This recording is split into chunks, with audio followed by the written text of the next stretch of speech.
In this episode, I sit down with Kerrie Hoar to talk about the deep and overlooked connection between human mental health and dog behavior. Kerrie shares how her holistic approach helps clients navigate not only their dog's behavior challenges, but also their own emotional experiences. We discuss the importance of trust, communication, and tailoring training to fit the unique needs of each dog-human team. Kerrie also explores the role of empathy, body language, and collaboration in creating safer, more effective behavior change. Kerrie is a certified dog behavior consultant and a professional trainer who brings a compassionate, evidence-based approach to her work. With a background in science and a commitment to rewards-based training, she founded Crimson Hound LLC to support dogs and their people through one-on-one, relationship-centered sessions. Kerrie believes in meeting both canine and human needs through customized plans that prioritize safety, understanding, and lasting connection. And before we jump into today's episode, a quick heads up. If you're looking to learn more about helping dogs with aggression issues, head on over to aggressivedog.com because we've got something for everyone. For pet pros, there's the Aggression in Dogs Master Course, which is the most comprehensive course available on aggression, packed with expert insights and CEUs. For dog guardians, check out Real Life Solutions, a practical course for everyday challenges like leash reactivity, resource guarding, and dog-to-human aggression. And if you want full access to expert webinars, live mentor sessions, and exclusive discounts, the Ultimate Access membership is just $29.95 a month. You'll also find info on the 2025 Aggression in Dogs Conference happening in Charlotte this September. That's all at aggressivedog.com. Check it out after the show.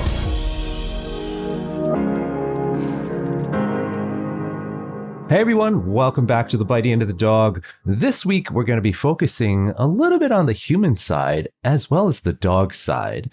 And I've got Kerrie Hoar here with me who's going to be focusing on this topic because this is her specialty. She really focuses on both the human side and humans that are experiencing mental health disorders or challenges, as well as dogs who might be struggling, and how we can really help both sides by understanding both sides of the equation. So welcome to the show, Kerrie. Thanks for having me. So tell us more about the work you're doing, your focus, and how you got into it in the first place. So I have always had animals, menagerie of animals. So I've always been training chickens and dogs and horses and anything. And I taught for 20 years. And when I retired there, I did a medical retirement. I was looking for something to do. And in the meantime, I was still working with training my own dogs. And I kind of fell into, would you like to teach some group dog classes? Did that for a while. And then I branched out on my own, started my own business about 4 years ago. And one of the people that I had been working closely with at the place where I was teaching group classes happened to be in her office with one of her foster dogs one day, and she rented space from a counseling business. And she was working with this dog on some of Leslie McDevitt's pattern games. And one of the therapists saw her working with the dog and said, "Hey, what are you doing that?" And my colleague explained to her what she was doing.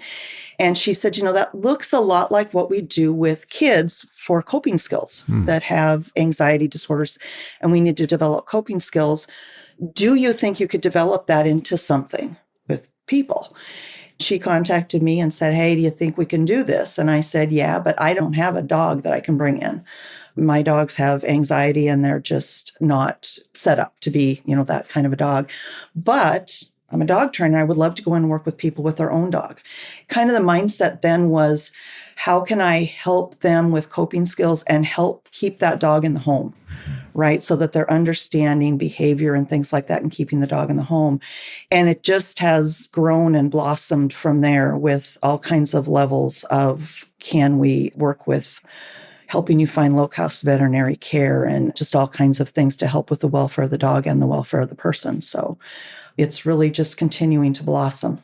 And that must be especially challenging because when we're working with, we're going in, we're seeing clients that might have an aggression case or some other behavior issues they're experiencing with their dog.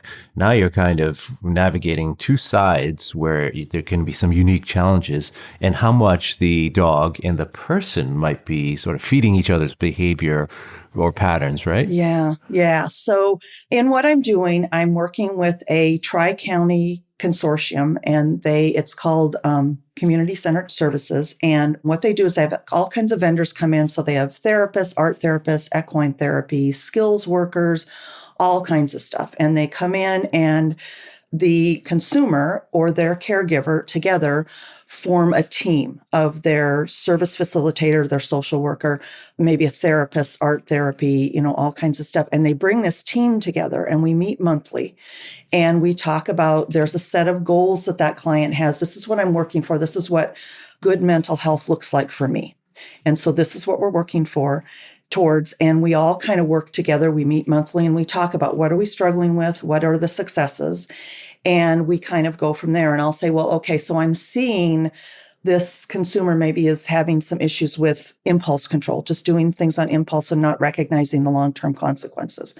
And then I can come back with, well, they have a teenage dog. I'm seeing that with the dog, where the dog is rushing out the door, and maybe that impulse control is also seen in leash walking, where they're jerking on the leash rather than calling the dog back and things like that. And so we kind of all look at, okay, what are the struggles right now, and how can we incorporate all of this? And when I meet with the client for the first time, I will say, what do you like about the dog? What bothers you about the dog? What would you like to change? What are the struggles? What is your relationship like? And I ask the caregiver as well. And so we look at, the dog may be fearful. The dog there may be no relationship at all, because that child maybe struggles with being physical when they get upset.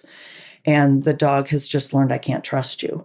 So we work on a lot of relationship building, whether it's making it stronger or looking at it from a different lens. So I try to work everything through the lens of the dog, because the consumer is always being bombarded, and they're always the center of it with therapy sessions and stuff. It's always, what do you think? How do you feel? What is this? What is that? Mm-hmm. And so I try to focus it through the dog onto the person.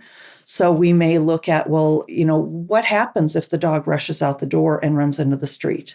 And maybe one day it's fine, but another day it's not, and we can't take that back. So what can we do to help with that?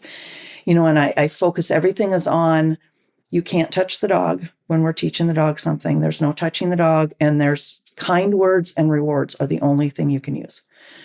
Really kind of working with, how can we build that relationship with the dog and then bring it back to the human side. So we're looking at the body language of the dog, and how does the dog feel emotionally when they're making those different signals? Well, what does it look like when a person feels anxious, or when a person feels fearful or happy? And how can you recognize that, and how can you respond to that? A lot of, let's teach the dog to jump over something. And a lot of times they'll set it up too high. And so we'll look at, well, what would that look like with you? If your dog walks up to it and it's eye level, would you be able to do that if someone set it up? And they'll, oh, no, can't do that. So then they will think, okay, how can I help the dog be more successful?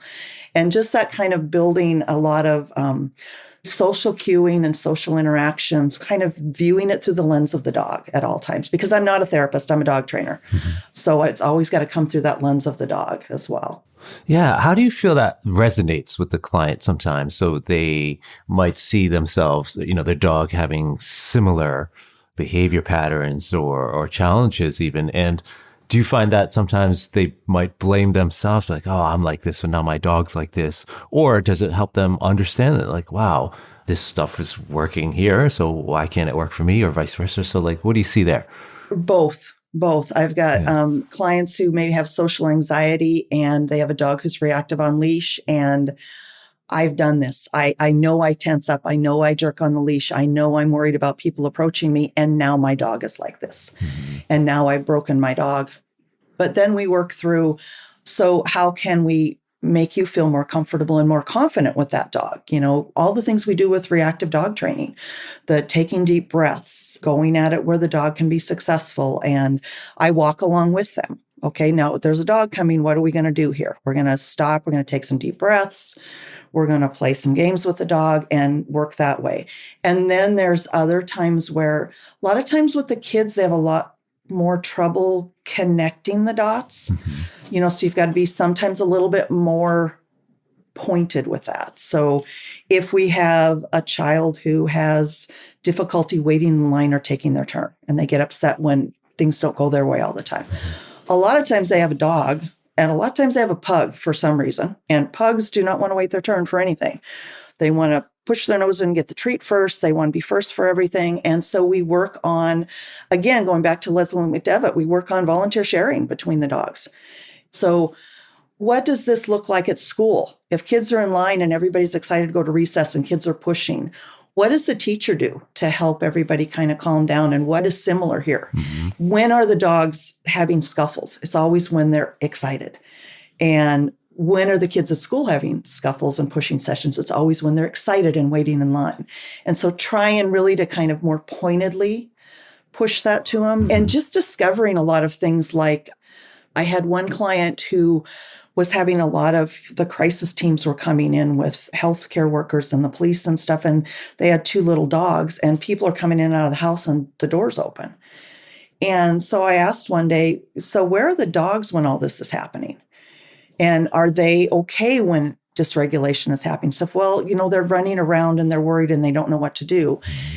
So then we would teach a flight cue for the dog. So we taught those dogs that a really happy kind of almost like an emergency U-turn. Mm-hmm. When this happens, we're going to playfully rush into their safe space, a mudroom or somewhere, rush in there, throw some treats, and then shut the door. I find that having that team is fantastic because those crisis workers are saying, oh my gosh, I never thought about that. What do I need to do? When I come in, I can help move those dogs into the room. And so they're not getting out. And, adding things to their crisis plan. If everybody has to leave with this person to go to the hospital, what are we going to do with the dog? Mm-hmm. Do we have it on the plan? Somebody's going to take care of the dog and stuff like that. So yeah, just like opening a can of worms of, oh my gosh, what can we add? But it's so much a lot of, yes, I did this. And then a lot of it is they don't recognize it. Yeah. Yeah. They don't recognize when I see somebody on TikTok barking in their dog's face and recording mm-hmm. it, and I climb into my dog's crate and bark in their face and they nip at me, we've got to talk about personal space and breeding body language and things like that because they don't connect the dots at that point. Yeah. Yeah. That what they're doing is affecting the dog's behavior. So tell us more about this team approach. So you have the human professionals in there, you have the dog pro in there, which is you, mm-hmm. and you're communicating as a team about what steps to take forward. So maybe we can use an example, the child that has a hard time waiting in line, and then you can teach that child how to train their dog, how to wait. Mm-hmm. And so do you find that that's really beneficial for what the human health professional is doing and saying, okay, if we teach this child how to do that, they can be able to recognize in themselves, this also applies to me. Yes, yes. And the other thing that it helps with is that it removes some of the conflict in the home. Mm. So there's less conflict in the home that it's helping then move other areas forward.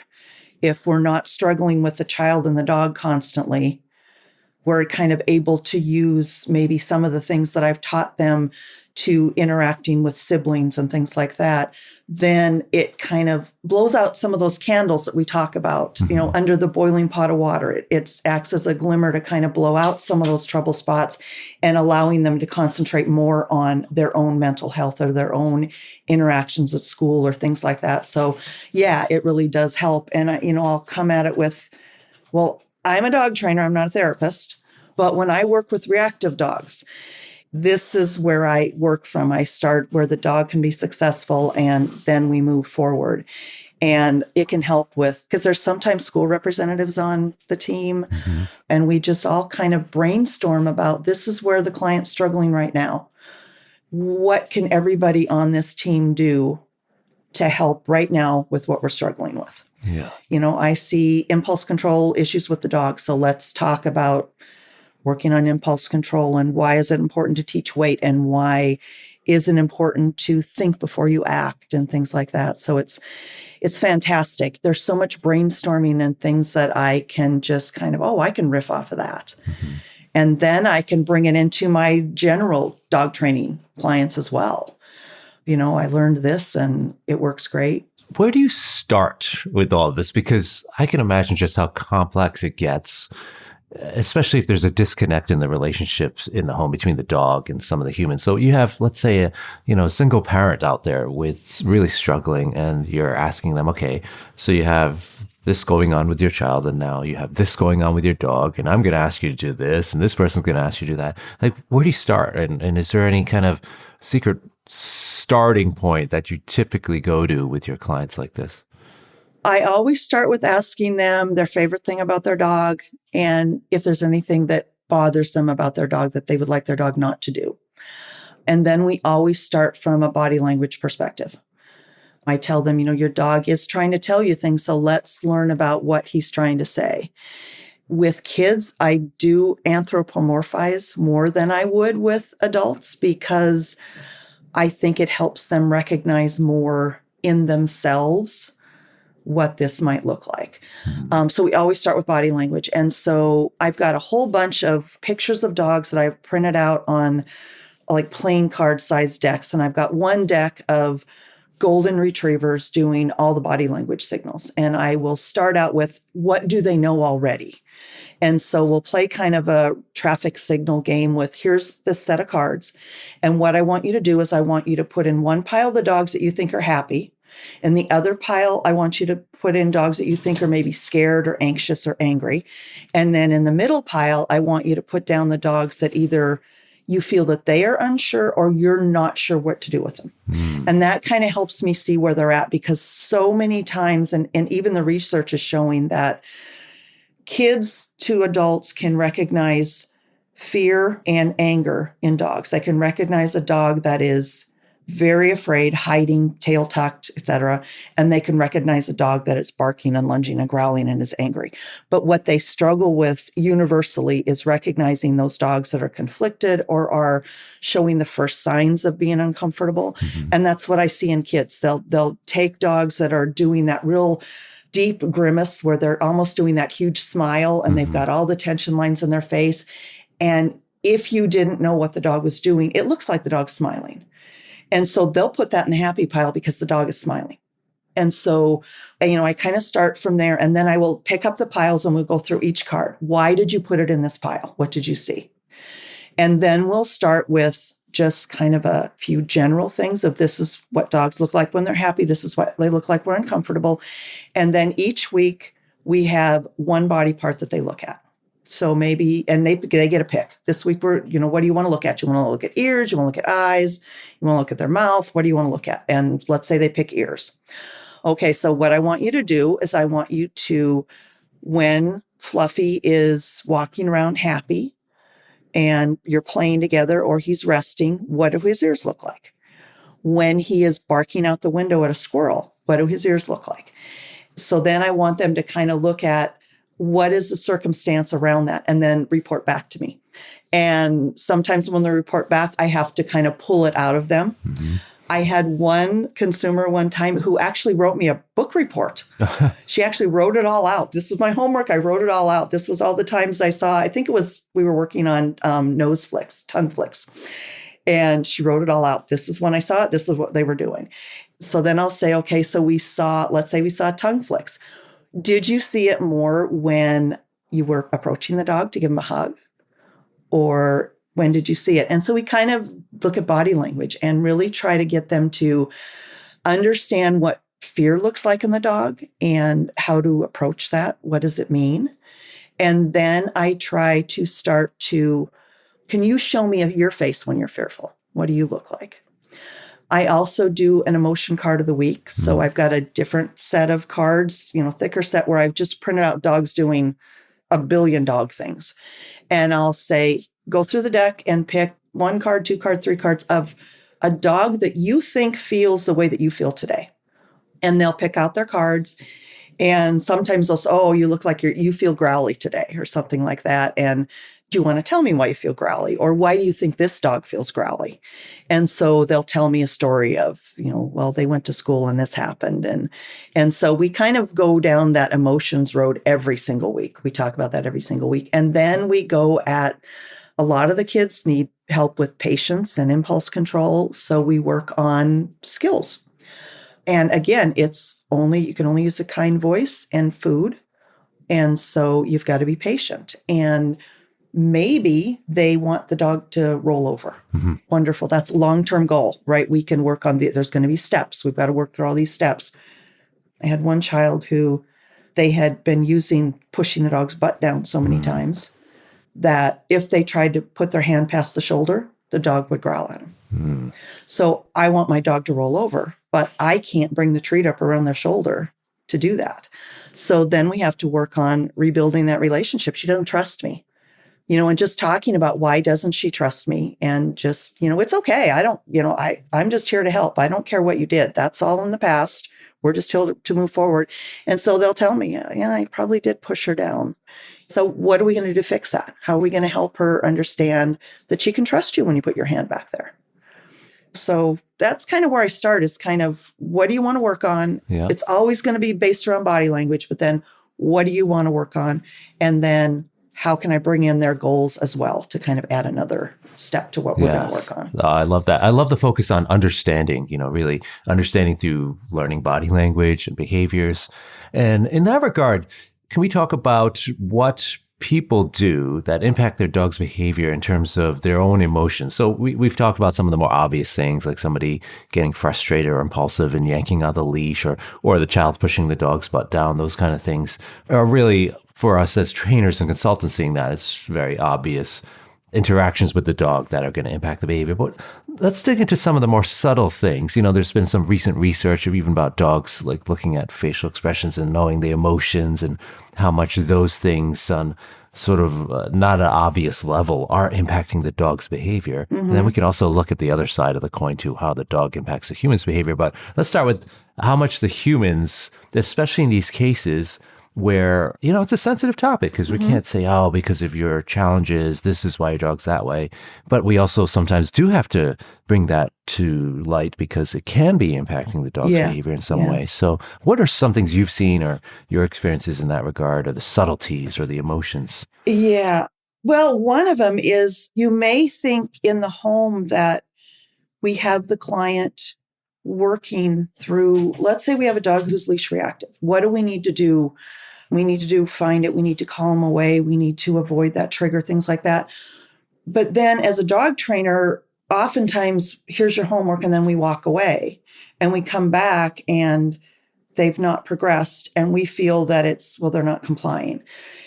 And sometimes it's a matter of, they can do it in the home and they can do it in some situations, but then maybe on a particularly bad day, they go out and they see somebody coming and they shut down, and they don't know, they've forgotten everything. So they just, the first time I saw it, I'm like, you're just standing there and letting it happen. I know you know how to do this, do it. But she was just frozen. She couldn't. And then after the dog barked and lunged and I helped calm the dog down, then we kind of come back into ourselves, and it's like, you're a bad dog. You shouldn't have done that, And so for those clients, we have a conversation of, what do you think you're going to be able to do in the moment? Do you think you're going to be able to do what I'm trying to teach you? And if you can't, then we need to come up with something different. So can we somehow make he's already got a harness. Can we get some material with stop signs on it and cut that stop sign out and sew it onto the harness and have it be kind of those kind of signs of, this is a nervous dog, this is a reactive dog. If you see a person from a block away, are you okay to cross the street, right? So that we're not even going to use those skills until you have worked through your own social anxiety. So some of it is just recognizing that right now I can't do this. So what management things can we do in the meantime? Continue to work on the skills in the home so that when they're ready, they can do them. The dog already knows them. They already know them, and they can take them on the road. But while they're working on their own anxiety and stuff with their human therapist, what can we manage with the dog in the meantime? We do a lot of that, kind of recognizing that a lot of these kids are in or come from abusive situations. Sometimes they come from, and we all came from parents and grandparents who used compulsion and yelling at the dog and that kind of thing to get something done. And the kids just see it as, this is how I do it. So that's why I approach it with no hands on the dog. You can't touch the dog. So a lot of that kind of stuff is just kind of, how do you feel when you're in your bedroom and your little brother comes in and starts bugging you? Does that make you angry? Do you yell at them? Mom, come and get him out of my room. your dog's crate is like their bedroom. How do you think they feel when they're in there resting, doing their own thing, and you come in and get right in their face because you saw on TikTok? Mm-hmm. What happens when you blow in your dog's face? What happens when you bark in your dog's face? What happens? Why is the dog doing that? And they're like, oh, okay, yeah, I can see that. And so then maybe we'll draw a sign. They can draw a sign of, Max's room and decorate it. And then we tape the sign to the crate. And so it's kind of a visible reminder of, I don't go in there. Kind of recognizing that, yeah, what I am doing is causing that issue. Mm-hmm. With the child that had the dog that we couldn't touch the behind, we also noticed that the way that the two boys played with each other, because they both had ADHD, both on the autism spectrum, and they were both boys. And so they were playing boys and they were just loud and obnoxious. Mm-hmm. And it was affecting the dog. When mom would come in the house, dog would run and greet her at the door. Loved her. Come and greet her at the door. Kids come in the house. They are yelling at each other when they get out of the car. They're banging into the house. They're throwing their backpacks down. The dog runs and hides. And so what do you think the difference is? What can we do? And so I came up with a Mission Impossible game with them. I'm going to challenge you. Can you get into the house, put your stuff down, all without causing the dog to leave the kitchen? I love that. And when are you going to start it? Are you going to start it when you come into the kitchen? Because if you were yelling out in the car or in the driveway, is the dog even in the kitchen when you come in anymore? Probably not. She's already gone and hid. So we have to start out, we have to back it up. We have to start it in the car. Okay, we're on Mission Impossible. We get out of the car. We don't slam the doors. We don't start screaming. And so that kind of, how can we just help them see the direct impacts of what they're doing? Amazing. I love that game that you made it like something that probably would be very interesting to a couple of boys like that. Yeah, to a 10 and 12-year-old boy, they're into that. That's amazing. So, all right, we're going to take a quick break for a word from our sponsors, and we'll be right back.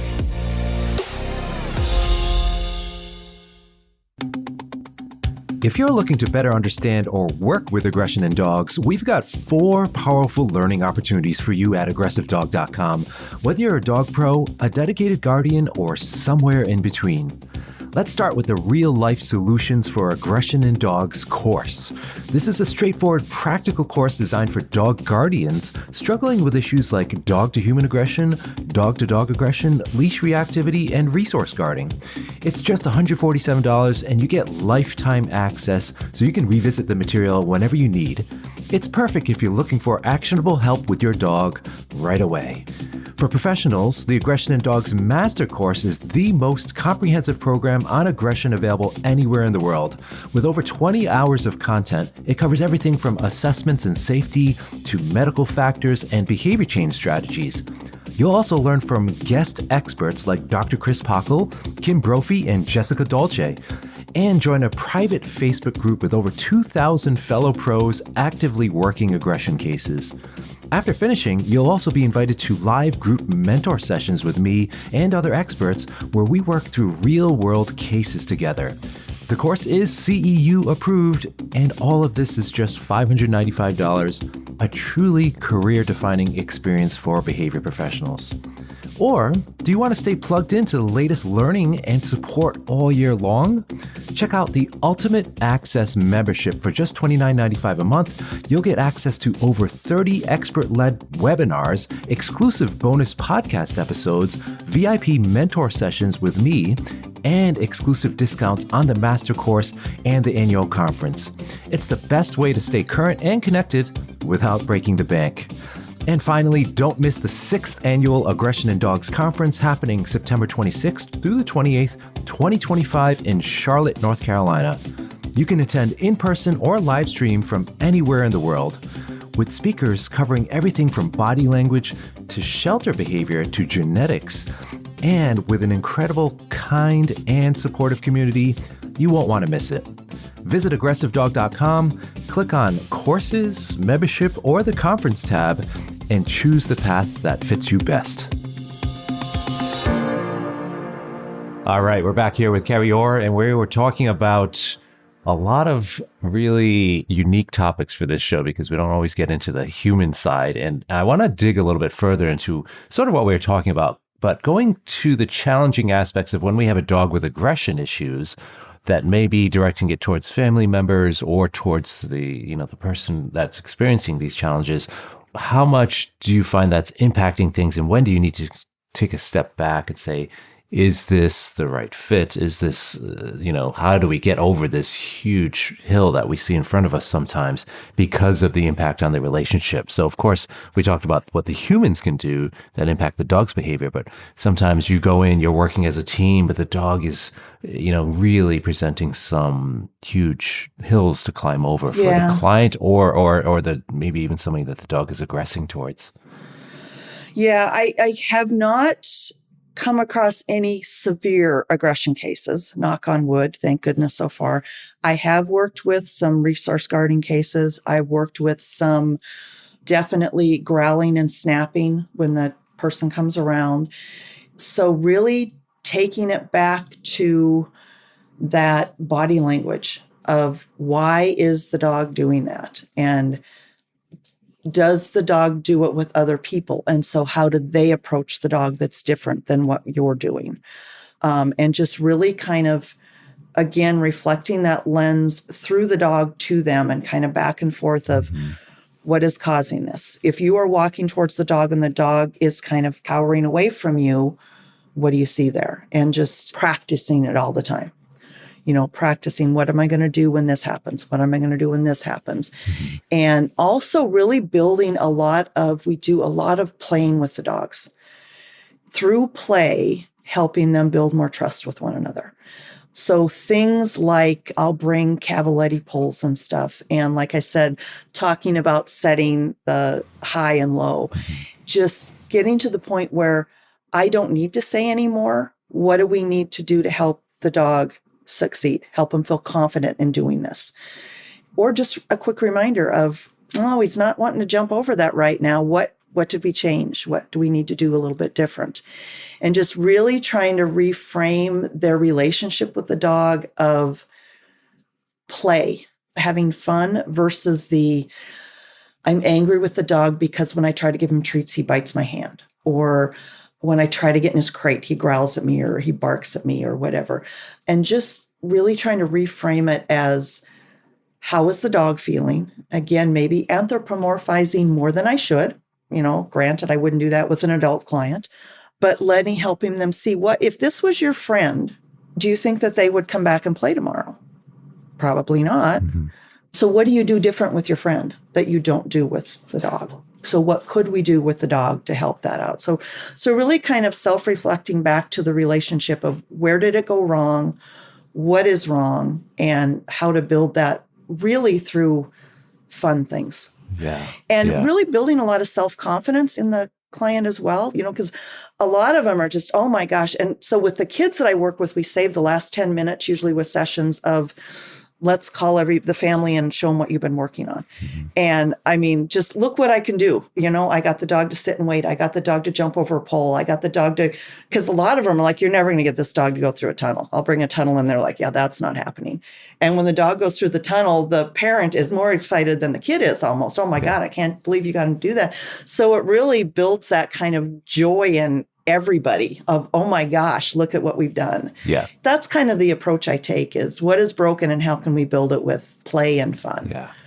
I always state that all the time, is that play is counter to, you can't be fearful of something and play at the same time, or angry at something and play at the same time. So it's a great way. It's not only a great way to repair things, but a great barometer to say, are both parties actually okay with each other enough to play, right? And what about the cases where there's serious concern? So you step into a case and you're concerned about safety. It's just, it's not going to be a good fit, or there's so many challenges that you suspect it's going to result in a very poor quality of life for either the child or the adult or the dog. What have you done in those cases, or how do you approach that conversation? And I've had it in a couple of different instances. The fact that we can have an emotional support dog and that the general public doesn't really understand what that means. They see it as just go get a dog, any dog will do. Go get your favorite brand a dog and bring it into the house. I will sign the paperwork. They can't kick you out of your apartment. Now you've got this dog. Well, what if that dog happened to be a working lines German Shepherd that its thing is jumping into people's faces and grabbing clothes and barking at people? And now this dog that was supposed to bring you comfort has your landlord putting eviction notices on your door.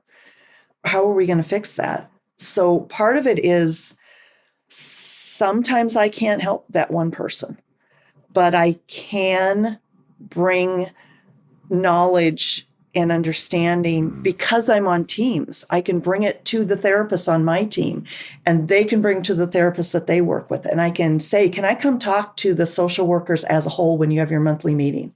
And I have on my signature for all of my work with these clients, I've got a free body language webinar link on there. Learn about body language. I will talk to the service facilitator and say I had one person that I was going to work with and decided I don't think I'm going to be safe doing that. This was a pit bull that was a single mother with a child that had autism spectrum disorder, and she had some substance abuse history and her own mental health challenges. And what she wanted was a dog that would, the typical person who comes forward and says, I want a protection dog, but I want him to know who to bark at and who not to bark at. And we have to say, the dog can't learn that. Yeah. So that was what she wanted. She wanted the dog who would go after the person who was meant something bad towards her child and not bother anyone else. And she had started sicking the dog on people that were cutting through her yard that shouldn't have been, to the point where when the child was laughing happily in a high-pitched voice, the dog was going into attack mode. Wow. And attacking. One instance was on a swing set. The dog was in a dog park with a 6-foot chain link fence, and the child was outside swinging and was screaming and laughing, and the dog scaled the fence and attacked the swing. At that point, I'm not going to do this, because if that child screams in the home, I'm going to be the one they go after, because I'm not the safe person. So if we can't guarantee that you're going to have that dog tethered or with a muzzle, then we can't do it. But then I do contact the service facilitators, and I do talk to the team and let them know that, there are issues with this dog. This dog has bitten people. And when I've gone into the home, maybe a different dog that was fearful, I can see this dog is terrified of people coming in the door, but nobody's recognizing it. The first time I met another pit bull, this huge head was this big. It took me 3 months to make great friends with this dog, but he was fabulous after I made friends with him. But the first time I met him, I could tell he was terrified. And the service facilitator didn't recognize that. The family didn't recognize that. The client didn't recognize that. And I was thinking, I'd really like to put that dog in a different room. And they're like, he just needs to warm up to you. Well, the second time I met with this client, this particular one had difficulties putting leashes and collars where they could easily find them. And so I was standing outside waiting for them to come out for our session. And the dog came flying out the door, no collar, no leash, and muzzle punched me in the groin, and big enough that it left a pretty big bruise. I said to him, if he had had his mouth open, it would have been a whole different story. But they weren't recognizing that. It's the other person's fault. They're leaning over his face and that kind of thing. So it's so much of it is educating of, what does the body language look like? When is it safe? When is it not safe? I know that someone leaning over him, when you say don't lean over him, it doesn't matter whose fault it is, because at this point they bit somebody in the face. Doesn't matter whose fault it is anymore. And so really drawing a line of, if we can't consistently put the muzzle where the dog isn't going to chew it up, or work with the muzzle once a day in between sessions, we just can't continue working. And it becomes really a point of when the client is in a mind space where they're able to, come forward and say, okay, I'm ready to do this now. And it kind of has to be their decision of, I realize now I'm not ready to do this. Yeah. I have mentioned to caregivers and stuff that, we probably need to look at this. But in the end, it's just like with dog training. I can say, I'm not comfortable working with the dog anymore unless we do this, this, and this. Mm-hmm. But I can't say you have to, blah, blah, blah. So in the end, it becomes usually in that instance, I kind of share my concerns with the team and with the client and their caregivers. And then I have to say, I can't do anymore. Yeah. Yeah. And walk away, kind of like we have to do in just standard aggressive dog training. Yeah. It's important. We all have the option to walk away, whether it's, the client from the dog. In some situations, we have to give them that permission. The professional working with the case also should have that. Mm-hmm. Unfortunately, the dogs don't always have the option to just decide they need to walk away. Yeah. So you must have had some cases where there's an attachment, but you're worried about safety as well. So let's say it's a parent that's like, oh, we've got this, as you had mentioned, they want like this quote unquote emotional support animal for their child. But then the child's at, you walk in, you're like, ooh, this is a potential bite risk to the child. And maybe nobody's recognizing that, but maybe the child is doing things to intensify that potential. Nobody's recognized it. So what do you do in those cases? That's got to be incredibly challenging to navigate that conversation. Be like, listen, I'm worried about your child's safety. And the parent's like, no, this is the therapy dog. Can't you see them getting along? Yeah. It's educating the caregiver on body language, what the dog is saying, educating the client themselves on what is the dog saying, and really working with what are all the fun things we can do with this dog that don't involve getting in their face, touching them, grabbing them, all this kind of thing. So I try to open the window to what are all the things that we can do that are fun games that don't involve touching. Yeah. What if you are at a point where you're not even saying, well, I'm not even going to recommend that because it's not safe for that interaction to happen. Like I've had a couple cases like that where it's chilling. It's really chilling. You see the dog, it's like, this dog does not want to be near this child. And in fact, I suspect if we do, so I've been in one where the dog was crated and the dog was just hard staring the children. It was the first introduction. Fortunately, they didn't introduce the dog to a child, but that was a scary case. Yeah. And so you have to sometimes break that news. But there was fortunately no relationship. But you might have cases where you're like, I'm not going to recommend play.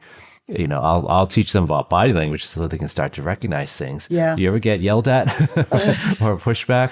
Yeah, I do. And then at that point, what really works on my side, because I work with a team, is I can go to the team with it, or I can go directly to the service facilitator and say, hey, this is what I see.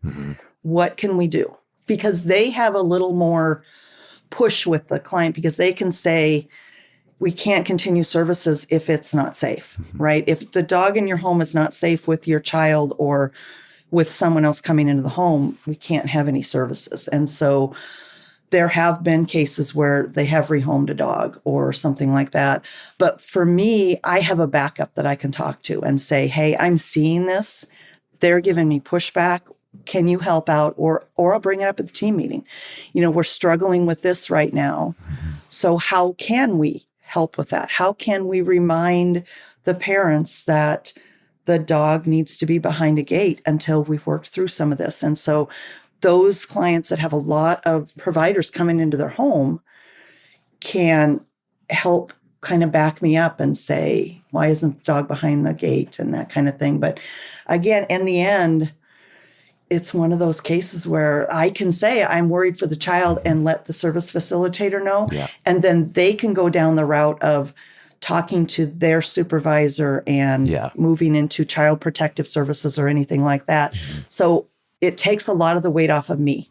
Yeah. Because I report it to somebody else and then they go up the line. Yes. Yeah. I always recommend to the trainers that may not have the same network as you to at least familiarize yourself with what to do and finding the right resources, the appropriate resources, I should say. Yeah. So let's spend some time talking about what we're doing to help the unique cases that you're taking. Let's say we have for the animal pros listening in, they want to know how to adapt their consulting skills to a particular condition a client might be experiencing, whether it's post-traumatic stress or ADHD, or can you talk more generally about how you adapt and what you would recommend for trainers wanting to learn more about this too? Yeah, so I think a lot of it is asking questions and listening and watching the interaction between the person and the dog. and learning everything you can. So if you find out you have a client with ADHD, go out there and learn everything you can about ADHD and what we're doing to help the human side of it. So then we can kind of extend that to the dog. So things like when we're working with someone with depression or anxiety, I can't have you have to cancel 24 hours ahead or whatever. I have to adapt that to, I'm going to text you in the morning and say, confirm, are you okay to meet today? Because sometimes they're not. Sometimes the day before we've had a team meeting and they're like, I can't wait for our session tomorrow. And then I text them the next morning. And they're like, I can't do it today. Mm-hmm. And if I don't hear from you, I'm not going to call. I'm not going to bother you because I know you may be having a hard day. If I don't hear from you within about, depending on how far I am with you, an hour to a half hour ahead of time, I'm just going to assume we're not going to meet today. And so that is one thing that I think we all kind of, because we're used to saying, this person is coming to me, they're paying for services, therefore they need to cancel within 24 hours or I'm going to charge them anyway. But now we're working with someone who is in a space where maybe 24 hours ago I was fine, but this morning I'm not anymore. And so that I think is a big thing. I think another thing is thinking about what their sensitivities are, because another thing that we have is kind of sensitivities to smells and to tactile sensitivities. Yep. And so me as a dog trainer, I will say, well, if it's not going to work for a piece of kibble, use hot dog or use cheese or use a stinky treat, whatever works, use it. But what if that texture of a hot dog is just completely off-putting and I can't do that? Or what if I don't like the feel of the dog's teeth scraping on my fingers as they take it out of my hand? I don't like them licking my hand. Yep. So now what are we going to do? Right? And so with those clients, do you want to wear gloves? You can wear your own gloves. I will bring gloves. We will take breaks for them to go wash their hands. Sometimes in the middle of a session, they'll say, this smell's bothering me. So we'll switch to a different treat. Maybe last week it was cheese. This week it's a salmon treat. Some of them are like, this smells like beef jerky, right?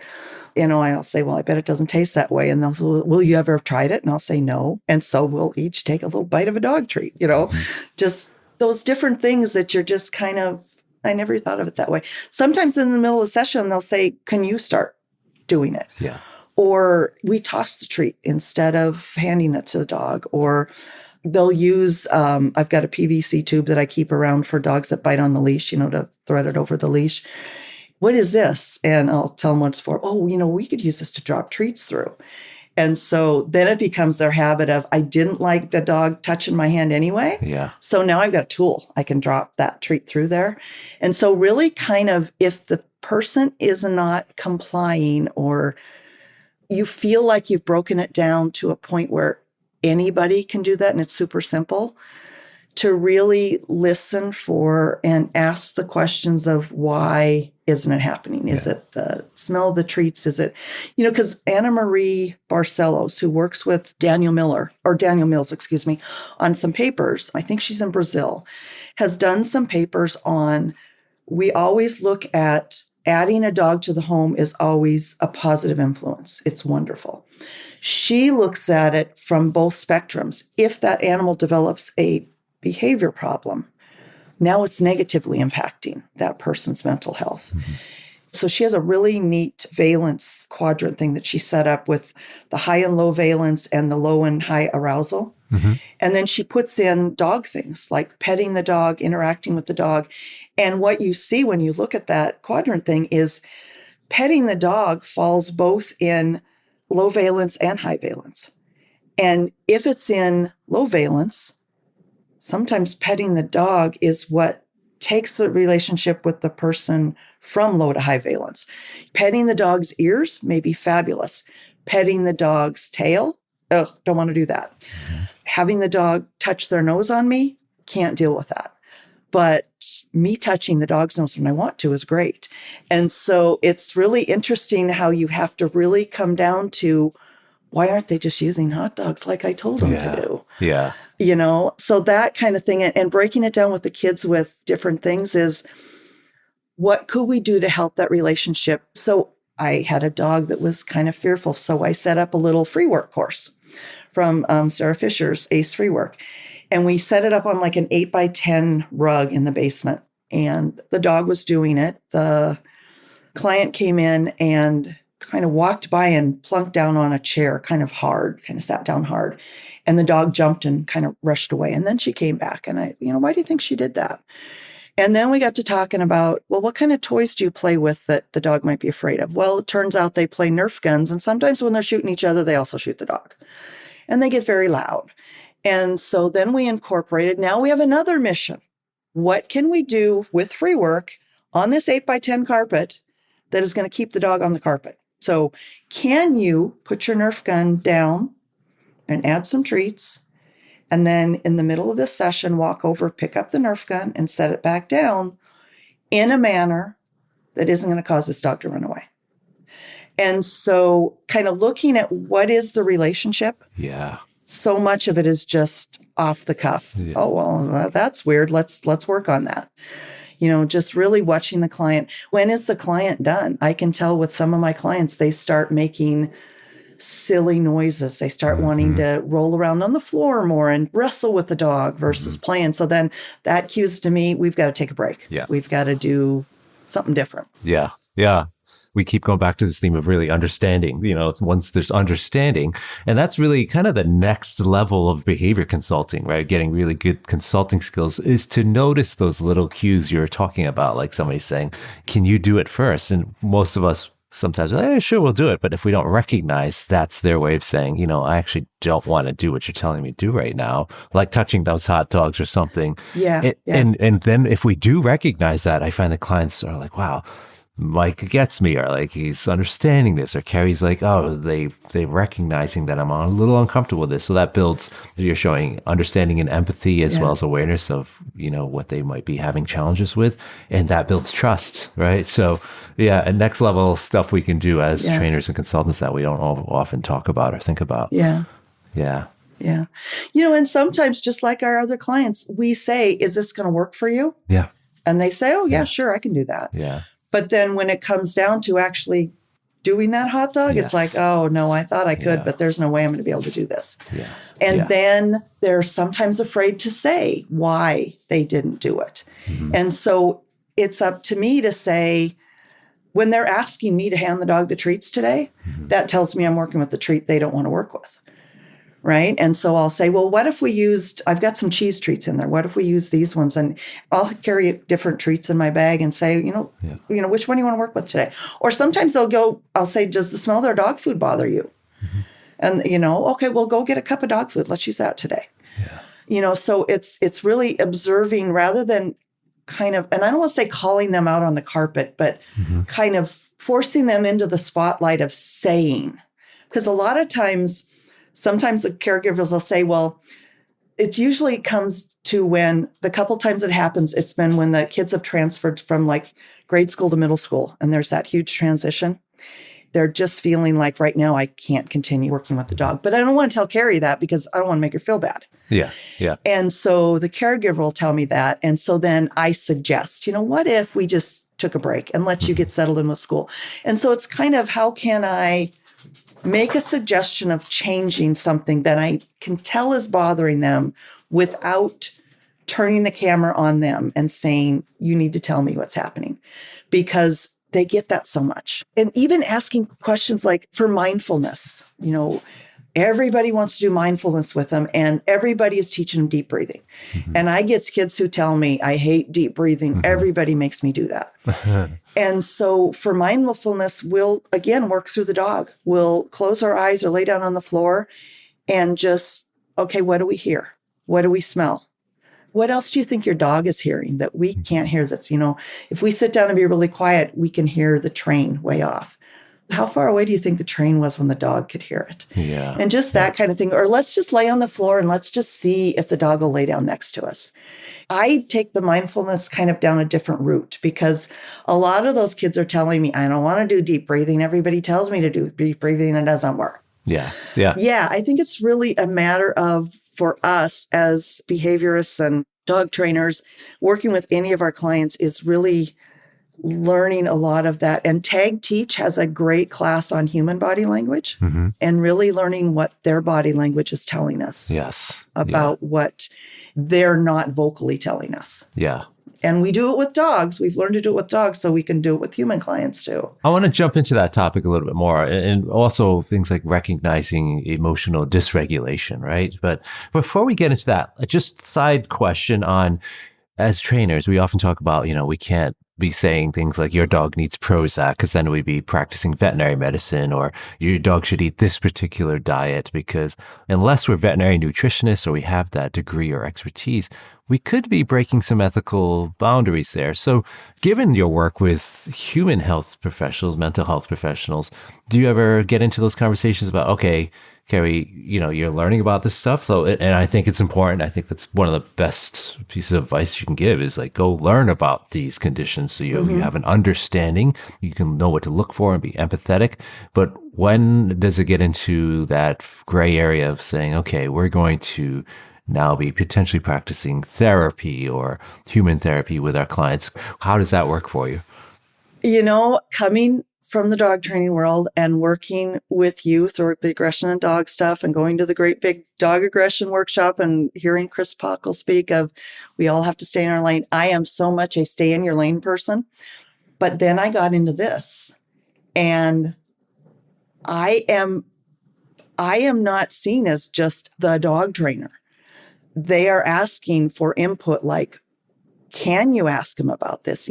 They're not meshing with their therapist and they're not talking to their therapist, but they seem to be connecting with you. Mm-hmm.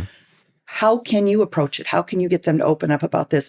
Because I'm very clear. Anytime I say we're having trouble at school or this and that and the other, if I think of something like the taking a break when the child needs it and not when we have it scheduled, I am very clear when I come up with a suggestion of saying, I am a dog trainer. I am not a therapist. But when I work with dogs who are struggling, this is how we approach it. And is this something that maybe would work with this person? I've never had somebody say, you're trying to be the therapist.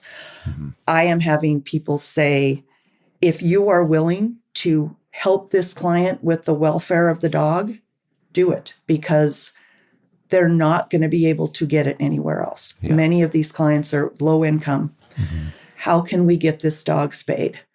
A whole line of the things I do is just dog welfare. If I have a client who is living in an apartment, they don't have a car, and they have to walk to the grocery store or take the bus, they're buying a 5-pound bag of the cheapest dog food they can find in the grocery store because, number one, they can't get to PetSmart or wherever, and number two, they can't carry a 30-pound bag of dog food on the bus. Mm-hmm. And so I've worked with them on, you're feeding the equivalent of Alpo or whatever. I don't want to call anybody out, but the equivalent of a not good, mainly corn-based dog food, let's say. Mm-hmm.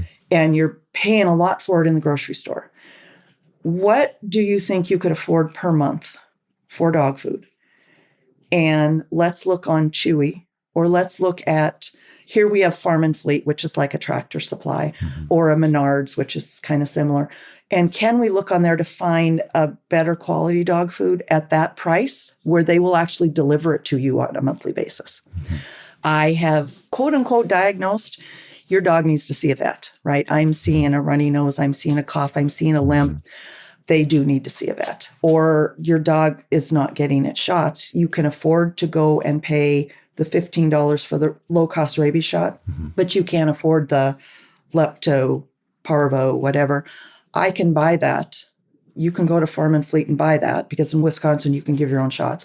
You can go and buy that for $7.99, and I will give it to your dog for you, which is essentially crossing a line. In this state, it's legal to do, but that dog would not be getting that care otherwise. Yeah. Yeah. They're just not. I've worked with 5-year-old dogs who've never seen a vet. Yeah. Never seen a vet for anything. I will help them do grooming. I will help them cut out mats. I will help them clip nails. Anything that is kind of considered for the welfare of the dog. Yeah. That's a really great distinction you're making, because when we're looking at from a team framework, we're really also asking the client, help me understand what you're going through, help me understand your condition, educate me about, what your needs are. And so we're not coming in there and diagnosing, you've got this and you need to do this or X, Y, or Z. I'm here to help, and you give me the information, and we'll work as a team, mm-hmm. maybe with a human mental health professional. And so, I love that distinction. Yeah. And I'm Yeah. always given a set of goals, right? I'm given a set of goals of help with better social cueing or creating empathy or impulse control, or, I'm always given, this is a set of goals we're working for. You do you with the dog and how you can work towards those goals, make progress towards those goals, and working with the client through their dog. Yeah. And if it becomes a matter of, well, they're not talking to me, so will they talk to you? I actually went and got certified as a pet loss bereavement specialist through Pet Loss Partners so that I could talk to kids about pet grief because we're seeing behaviors in school due to the fact that they've lost a pet in the home.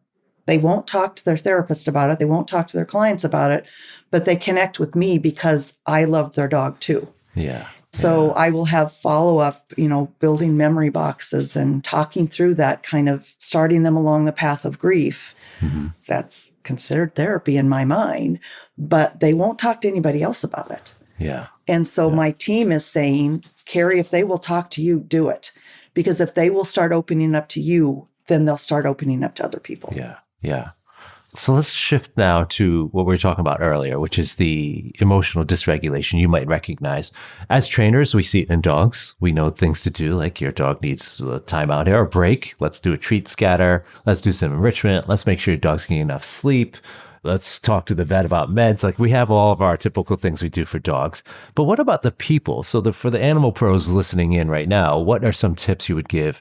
You mentioned tag teaching, learning to read body language of humans in the moment. So let's think about, like, during a session, you're recognizing something. You can see, the child checking out or doing other activities that you can see they're done with the session, or it's something where it's maybe an adult, they're getting nervous and you see the anxiety on their face. And when they're out, we're about to do a leash reactivity session or something like that. So what are your tips there to recognize it? And then what are just a few different strategies you do in those moments? Yeah, sometimes and I work more with kids than adults in this program, and it's talking to them about, they'll be kind of getting a little more aroused and the dog is getting more aroused and maybe the dog is starting to bite their hand. And then I can tell that they're kind of getting, ooh, I don't like that. And so I'll say, is he grabbing your hand a little bit more? Why do you think he's doing that? Let's try doing this and we'll do a scatter, or we'll change the activity up altogether. Or, if I kind of see that they're totally done with the session, with some of the kids, I've got like a activity that I pull out that they love doing, but we don't do it every single week because otherwise we would just be doing it. That's all we would be doing. Yeah. And so, for example, I have one client who, when he starts to, I'm done, and I can tell he is instigating rough play with the dogs and kind of getting those dogs aroused and stuff. So I can tell he's escalating because he's trying to get the dogs to escalate with him. And so I will say, oh, you know what? I brought my spinner toy, and my spinner toy is a Kong wobbler.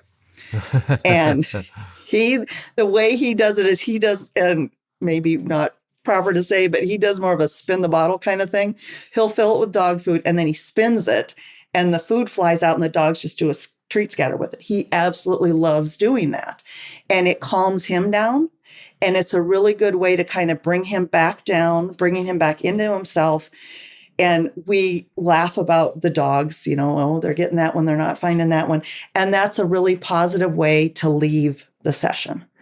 Sometimes I'll end the sessions early and say, my sessions are anywhere generally between 30 minutes and an hour. But, sometimes we'll go 15 minutes and it's, we're just going to play with the dog today. Or I will be perfectly honest, I have had a session where the client was not ready to work with the dog, but wanted to talk. So we talked about dogs. Where did the word hound come from?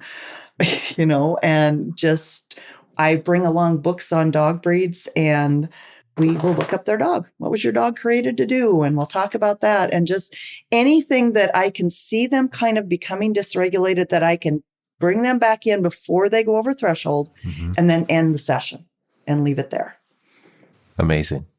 Good advice. And Kerrie, thank you so much for all of this information and for chatting. Where can people find you if they want to learn more about what you do? So my business is called Crimson Hound. So they can find me at crimsonhound.com. I'm on Facebook and Instagram, Crimson Hound Training. I do have a support group for reactive dog owners through Crimson Hound. And we do once a month kind of free group sessions to kind of chat about things. Anybody's free to join that Facebook group. With my grief support, I've got Pause and Remember. So I have a grief support group on Facebook, and I do individual sessions online, and I also do free group support sessions with that as well. So fantastic. Thank you so much, Kerrie, and I hope to chat with you again in the future. Yeah, thanks so much for having me and letting me bring this kind of awareness forward. It was truly a pleasure to speak with Kerrie and explore how the human-canine relationship is shaped by emotional understanding, trust, and individualized care. Her insights remind us that successful training often starts with empathy for both ends of the leash. And if you're ready to go deeper into understanding and helping dogs with aggression, visit aggressivedog.com. Whether you're a professional or a dedicated dog guardian, you'll find everything from the Aggression in Dogs Master Course, which is the most comprehensive program of its kind, to expert-led webinars, informative articles, and the Aggression in Dogs Conference happening from September 26th to 28th, 2025 in Charlotte, North Carolina, with both in-person and virtual options. And don't forget to check out our Help for Dogs with Aggression bonus episodes, which are solo shows where I walk you through real-world strategies for issues like resource guarding, fear-based aggression, territorial behavior, and more. Just hit subscribe or head to the show notes for more info. Thanks for listening in, and as always, stay well, my friends.